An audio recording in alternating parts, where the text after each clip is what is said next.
so lovely of you to join us today. I know how busy you are and you've got your hands in so many things. I don't know how you do it.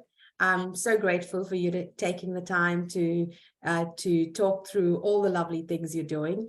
So just a little bit about Sarah.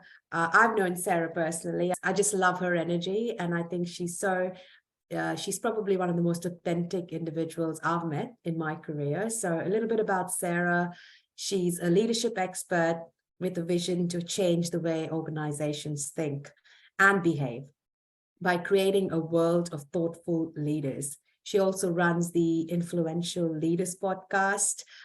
She's someone that I worked with personally across a number of projects to help businesses with their leadership strategies. She's probably someone that businesses can really connect with.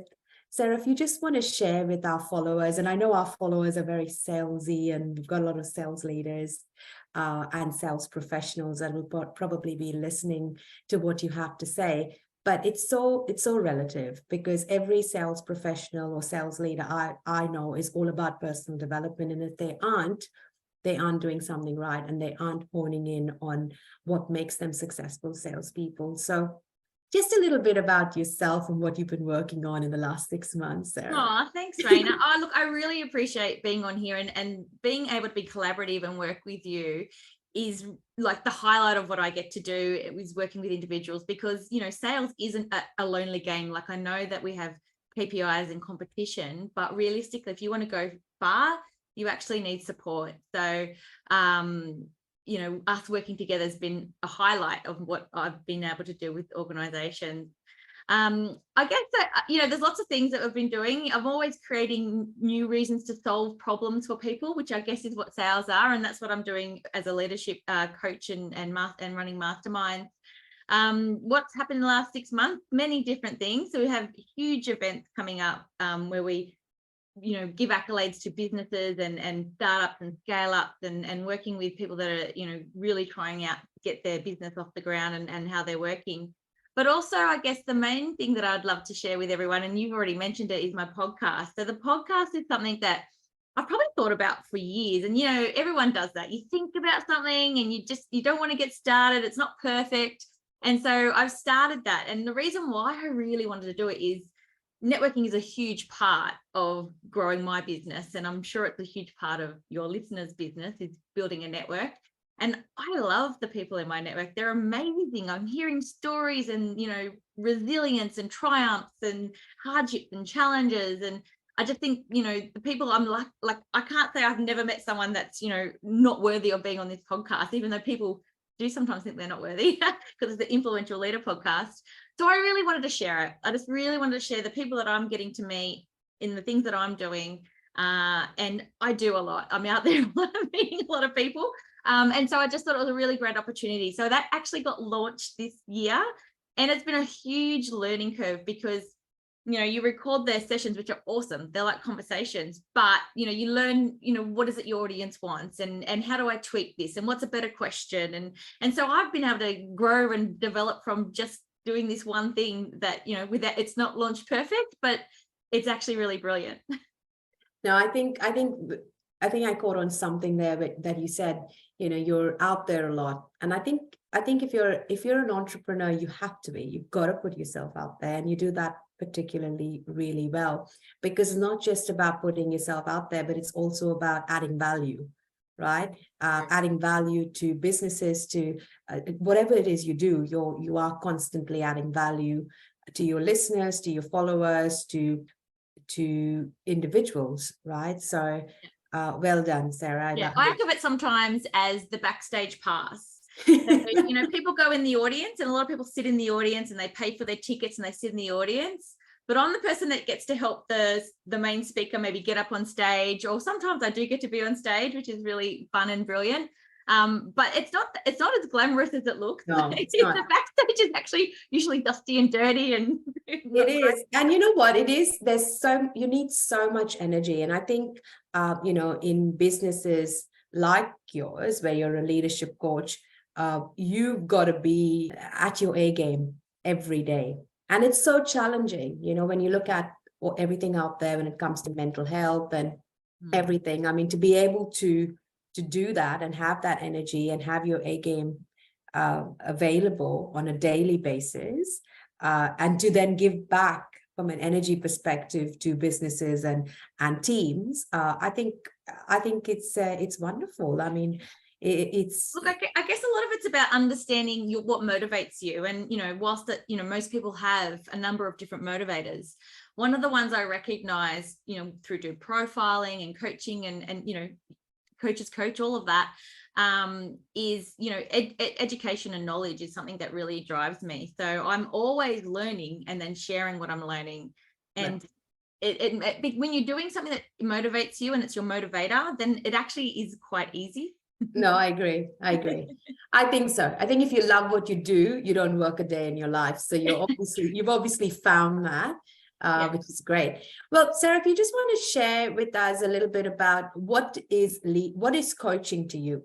What is, in your words, tell us a little bit about, what coaching means and why what you offer is so different. I mean, there's so many coaches out there. It's a very, very competitive. Really? I don't see any. There's only you. There's only Sarah. But what is it to you? What does it mean? And why are you so authentic and different? Oh, look, for me, I guess it's really been a journey. And again, going on that path of learning, I actually started in sales training. And it was when we started using profiling tools to understand the buyer and what they needed to hear when you were selling to them. And from that, you develop a team and you grow. And then, once you've got a bit of a team, just training them isn't working. It doesn't help them elevate to the next level. So that's when I started looking at coaching and had done some of the training and coaching and actually used some of the US coaching group that I learned to do coaching through. And it makes sense, because from that you can identify leaders and then you coach those leaders to become leaders. So then they're running teams, so your business can grow. I guess coaching for me is really important part of being a leader. And some leaders, especially in today's world where, I've seen businesses grow so fast. Whilst I know there's a lot of challenges throughout COVID and some people didn't survive business, other businesses are growing really fast, scaling at a pace they did not expect, where they've had to promote leaders without any training, any experience, and they've popped them in this role. And unfortunately, for those leaders that haven't got that people spirit experience, they confuse coaching with micromanagement. And so it's actually doing more damage to a business and the team when that happens. So, coaching is the way to move forward, to grow further leaders within your business. And leaders doesn't necessarily mean just the CEO or just the leadership team. So the purpose that we work when we go into an organization is that everyone can have their leadership role. So things that we think about at the Influential Leaders program is, how are people critical thinking in their role? How are they communicating? So whether you're the leader and having to communicate to others, or you're someone that's in the team, how do you communicate up and to your peers? And then confidence is another thing that we really look at as part of being a leader. And again, leader doesn't mean that you're running the team. It means you're part of a team. But what are the leadership attributes that you need to show to be part of that team to make it successful? No, I agree. I mean, that led me to my next question. I mean, how do you think leaders should communicate, right? I mean, and you said, rightfully so, it's communicating to your team, but also communicating upwards to your superiors and your leader, to your seniors. So how do you do that effectively to get the best outcome? So you're right, and I think that's part of what your program offers, doesn't it? So this leadership coaching program that you've got for businesses, Sarah, I mean, you could go in and work with, say, the HR or leadership L&D function, and be an extension to them to help them implement this in the business. Yeah. Yeah. And have you done that successfully? Are there businesses that have used it and you've seen, and what are they saying? I mean, what's the outcomes that? Yeah, definitely. And look, it's really hard because, again, these are functions in businesses that people don't often consider highly in their strategic planning. Often I find HR roles are understaffed. Yeah. They can probably do what I do, but they don't have time They to don't. do what I do. They don't. They're so stretched. They're very stretched. And same with the L&D function. They've got these tactics and strategy that they need to implement, but unfortunately the pieces that they need to make it successful falls over because, again, they're stretched. And the pieces that fall over are the things like coaching and follow-up and those parts of running a successful leadership program within your business. And we know how important the leadership programs are in businesses because that's what the large companies do. But they're spending $500, $1 million on it a year. So a lot of companies can't afford to do that. So we've developed some programs that help smaller companies be able to implement the same things that you would have to spend $500 to $1 million a year on within their own business, using the people in the business. So it actually helps build the culture. Yeah. And do you run that through with them? Do you then work with them for a period of 3 to 6 months and then and then do a follow-up? How does the program Yeah, work? definitely. I think, and maybe that's the unique part of our business is once we're there, we are there with you for the whole journey. And realistically, it could be as long as they need until they get an L&D person. But what happens is when you do get to a position where you can afford to get your own L&D staff member, it complements what they need to do. And so it can, it's flexible enough to be able to then use the stuff that we've already developed, tweak it if we need to, and then add to it. So would you say your niche with your program would be more focused towards smaller businesses that want to implement what the larger businesses do, and so that they're able to entertain, so they're able to really keep their teams engaged? Is that That's right. So we've got businesses that just use it for their team, so it might be a team of 20 to 30 people, and then we've got businesses that have between 100 and 600 people, but again, they have that challenge where the HR team is only 4 or 5 people, and it's very stretched. So like I've seen businesses of 600 that have 2 people in their HR. So would you go into, like, say, a team of 10 senior leaders and then help those senior leaders with their personal development or their leadership development, to then they can then pass that down to their team and keep that. So I think that's where you can add a lot of value. That's the value, and especially existing team leaders and people that you're wanting to nurture to come through as a leader within your organization, and helping them. So the way that I work it, I think of leadership as perpetual. So what I'm doing with you and the coaching that we're doing and the milestones that we're setting up for you and the processes that you have and the mindset that you have and all the things that we need to work on for your communication, you learn that for yourself, but then you start implementing it with your team. So I could come in and do it with your team. That's not a problem. And in some cases I have done that. But, where the beauty is if I do that with you, so if it's your CFO, CEO, CIO, COO, and then you go and do that with your, immediate leadership team, it's perpetual. So they're going to learn the skills and then they will do that with their team. And then that's how you create a culture of leadership within your organization. No, I love it. Love it. And what is your understanding about what exactly is needed to develop a productive team, right? I mean, you mentioned a little bit about the communication style. You mentioned a little bit about working with the leaders, being part of the business. But what else do you think helps develop? Because let's be honest, businesses that are most successful are successful because of their people. Yes, definitely. Right? So if they've hired the right people, we actually call them assets, right? Your people are your assets in your business. Exactly. And even if you listen to one of my podcasts with Michael Marston, they're actually tangible. People like businesses don't think of their people as tangible assets, but they actually are. And what we do is there's actually like 9 sort of steps that we take you through to help you be productive. And again, it starts with the leadership. So you can't just go out there and expect people to be leaders without that nurturing and ongoing training. Leadership is a long game. Just as it's a long game to build your culture of your business. It's a long game to develop someone from a junior or a start, someone that's just entering your business, all the way through to, you hear people going through the ranks to become the general manager and a high level of leadership. That takes time and growth and leadership. And so that's what we do. We work with you on the long game and implement these 9 steps that we have to help your business become productive. And again, it starts with your leadership team. Agreed. They say leaders aren't born, they're made. So I agree with that. they're There's made. people out there that don't think that, but I'm on board with that. They're made. I mean, they're made through experience. They're made through having dealt with challenging situations before and knowing better and also being surrounded by other leaders that they can learn from, right? So and coaches. And having that ability to know that you want to better yourself.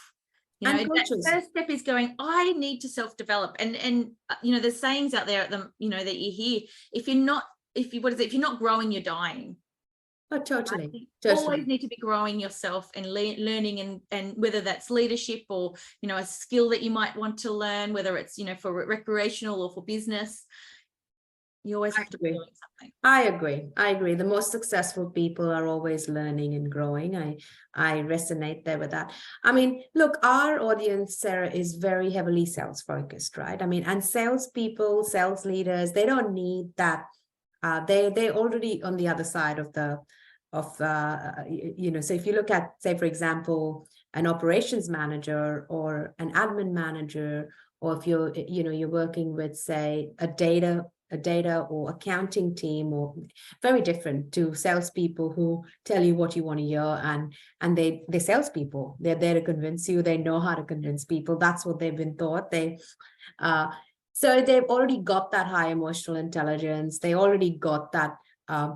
They already know how to connect with people. They already know how to be to stand out in a crowd, because that's what they, So what do you think you can do for sales teams and sales leaders out there? I mean, they've got very high egos, big egos. I deal with them every day. They've got big egos. You've got to really be able to stroke those egos.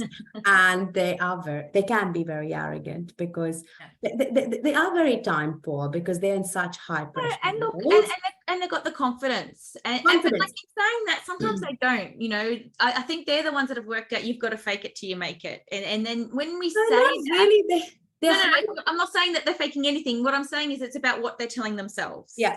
So they're telling themselves they are good at what they do, even if they feel like they're not sometimes. And they tell themselves they are going to get this sale, even if they have the little bits of doubt. And that's what I mean when I say fake it till they make it. So they push through those uncomfortable feelings to get to the other side.